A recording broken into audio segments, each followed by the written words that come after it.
निर्माण हो चुका है। आपको लिखना निर्माण के लिए, अपने फ्यूचर के लिए, और जब पेरेंट्स लिखता है तो एक जानकारी के लिए लिखेगा, एक याददाश्त के लिए लिखेगा, एक मैसेज देने के लिए लिखेगा। तो आप जिस क्लास में हैं, आपको बाबा साहब को आपको यहाँ से ये दृढ़ संकल्प करना है कि हमें कलम की ताकत को मजबूत करना है, क्योंकि तलवार की ताकत अब नहीं है, अब ताकत कलम की है।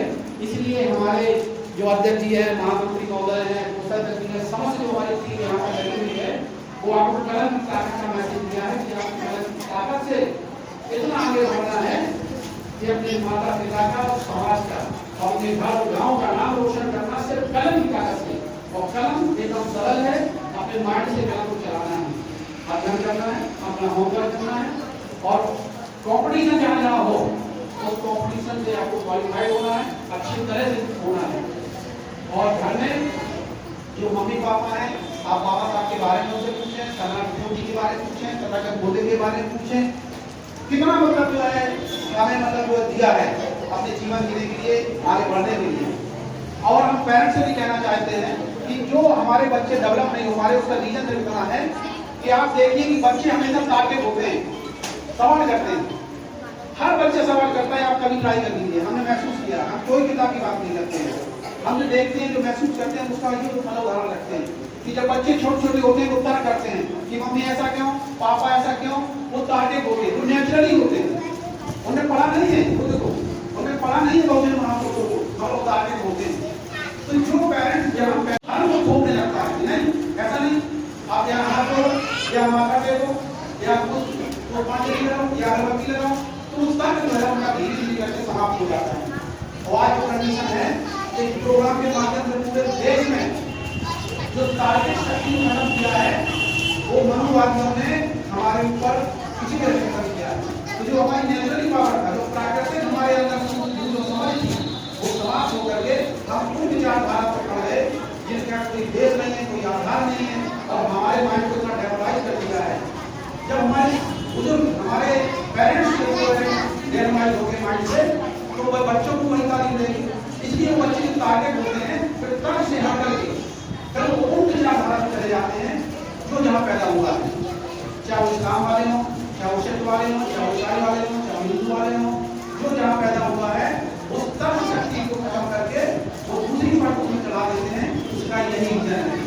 इसलिए अगर बच्चा तर्क कर रहा है किसी भी प्रकार से, किसी भी मामले में, एजुकेशन के मामले में हो, धर्म के मामले में हो, कोई भी सवाल करता है तो हम संतुष्टजनक सवाल का जवाब दें, ना कि उसको मना कर दें, नहीं गलत नहीं, गलत ना करें बच्चे, क्योंकि बच्चे के अंदर जो सवाल आता है वो अंदर से आता है, माइंड से आता है, उसके अंदर सूझबूझ होती है जो जिस प्रकार की, इसलिए उसी प्रकार से उसका आंसर दें, ना कि उसको रोकें। अगर हम रोक देंगे तो रोका जाएगा, उसका माइंड डेवलप नहीं होगा, क्योंकि सवाल उसके अंदर जन्म हो रहा है और हमारी संतुष्टि है कि हम दें, सवाल का जवाब दें, और ऐसा जवाब दें तो महसूस हो कि नहीं हमारे जो मम्मी है, हमारे जो पापा हैं, वो सवाल का जवाब एकदम एक्यूरेट और सही दिया है। फिर उसमें दूसरा सवाल, फिर तीसरा सवाल, उसके सवाल आते रहेंगे, हमें जवाब देना है उसका। अगर जवाब नहीं दे पा रहे हैं तो हम डिस्कस करें, बेटा हाँ देखेंगे, समझेंगे, अच्छा आप बताइए आपके मन में क्या होना चाहिए, तो उससे आंसर ले सकते हैं। तो उसका माइंड जो है हमेशा खुलता जाएगा और वो आगे बढ़ता जाएगा। और बच्चे आए, बहुत अच्छा लगा, बहुत खुशी थी, जो पेरेंट्स लेके आए संगठन की तरफ से मुझे बहुत साधु था। और सारे बच्चों को इस पूरे बिहार में उपस्थित हमारे जो सीनियर बहनें और भाई हैं, सब आपके लिए मंगल कामनाएं करते हैं कि आप तरक्की करें, प्रोग्रेस करें, बहुत ऊंचाइयों पर पहुंचे। ऐसे हम तथागत से गुरु रविदास जी महाराज जी से आपके लिए मंगल कामनाएं करते हैं कि आप तरक्की करके IAS, IPS, डॉक्टर, इंजीनियर बने और अपने मम्मी पापा का नाम रोशन करें, समाज का नाम रोशन करें। और आज जैसे आप इस तरह हैं, कभी बाबा साहब ऐसे थे, आप बाबा साहब की तरह बने, ऐसी मंगल कामनाएं करते हैं। बहुत बहुत साधुवाद, बहुत बहुत धन्यवाद, मंगल कामनाओं के साथ।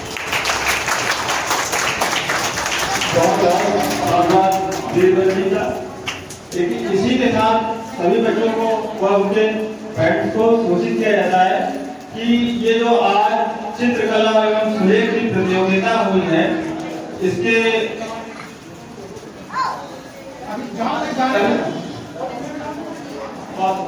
बैठ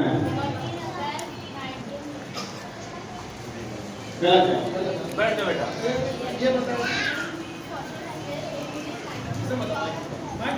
14 April 1891.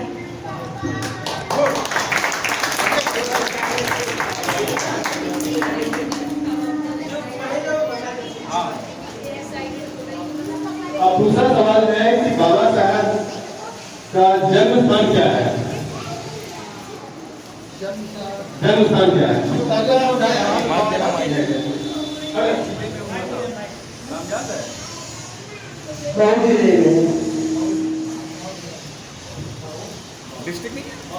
वो कहाँ पर है?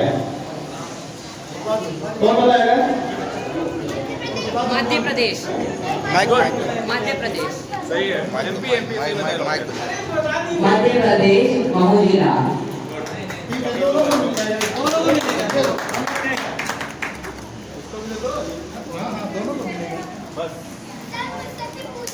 हाँ तुम बताओ क्या बताना बाबा साहब के पिताजी का नाम क्या था?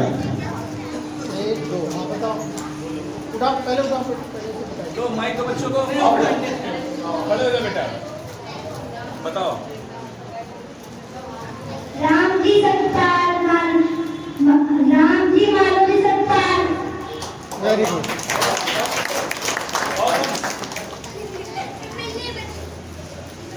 अगला प्रश्न है बाबा साहब जी की माता जी का नाम क्या था? सबसे पहले नाम बताओ। खड़े हो जाओ, नाम बताओ। जो माइक अरे सबको मिलेगा। बाबा जी की माता का नाम भीमाबाई सत्तार था।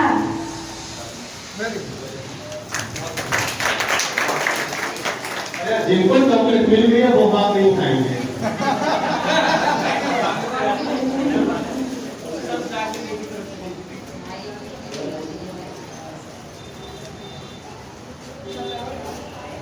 बाबा साहब ने मैट्रिक की परीक्षा कब उत्तीर्ण की थी?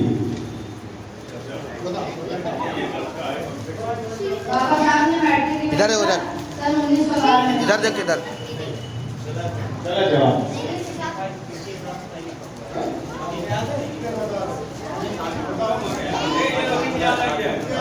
अरे तो माइक तो भाई इससे पूछे इससे बता दो, तुम बता दो।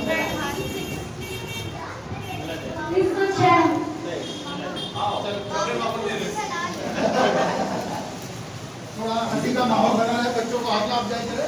जो सही बताया उसे ताली बजा के।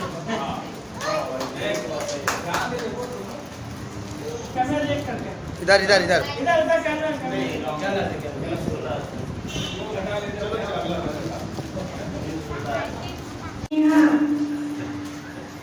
तो उन्होंने हमेशा दलितों के अधिकारों के लिए संघर्ष किया।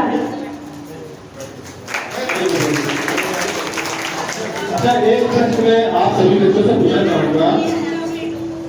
आप लोगों में से कौन बच्चा जो है यहाँ पर आके अंग्रेजी में बाबा साहब के बारे में बता सकता है? कुछ भी, एक या दो लाइन इंग्लिश में कोई बच्चा बता सकता है बाबा साहब के बारे में?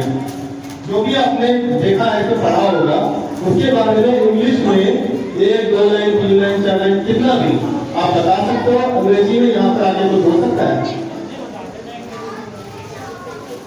अंग्रेजी में, इंग्लिश में कोई बोल सकता है? कोई भी एक लाइन, 2 लाइन?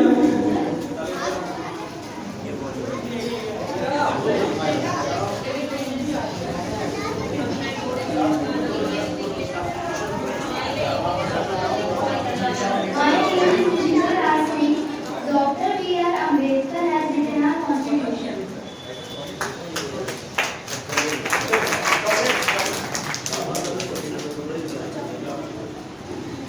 अब आप में से कौन बच्चे यहाँ पर आके हिंदी में बोल सकता है? हिंदी में कोई बोल सकता है? और कोई बच्चा हिंदी में?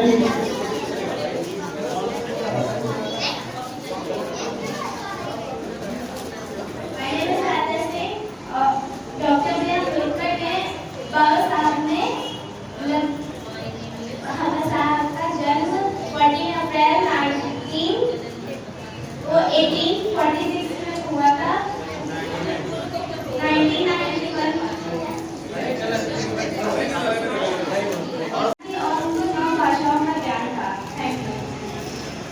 Very good. अच्छा, आप यहाँ पर एक चित्र आप देख रहे हैं, मूर्ति लगी हुई है, ये किनकी मूर्ति है बताइए।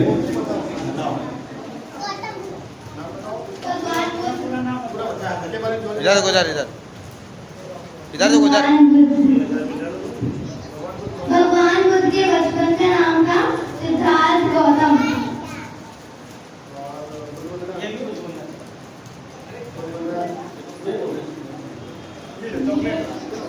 ये इस मूर्ति का नाम गौतम बुद्ध है।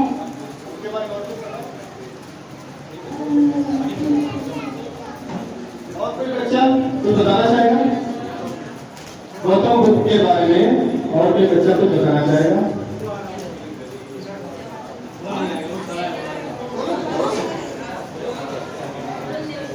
अच्छा, ये बताइए, भारत का संविधान किसने लिखा?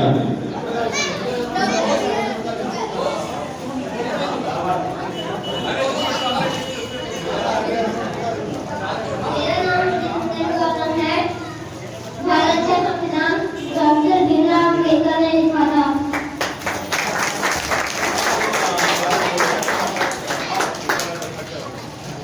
भारत के संविधान को बनाने में कितने वर्ष का समय लगा था? कितने वर्ष का समय लगा था?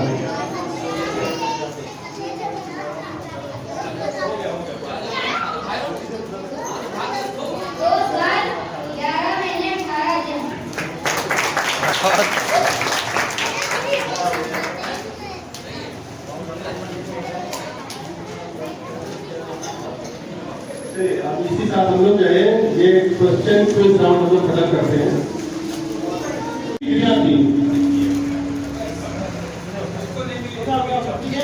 इस बच्चे को बताओ।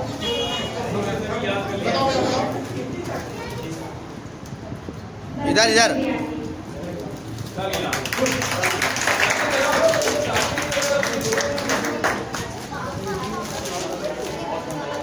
बाबा साहब को कितनी भाषाओं का ज्ञान था?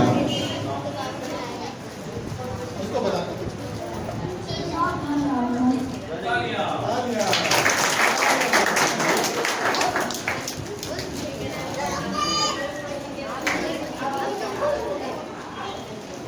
अच्छा, एक प्रश्न है, बाबा साहब ने किस वर्ग के लोगों के लिए संघर्ष किया?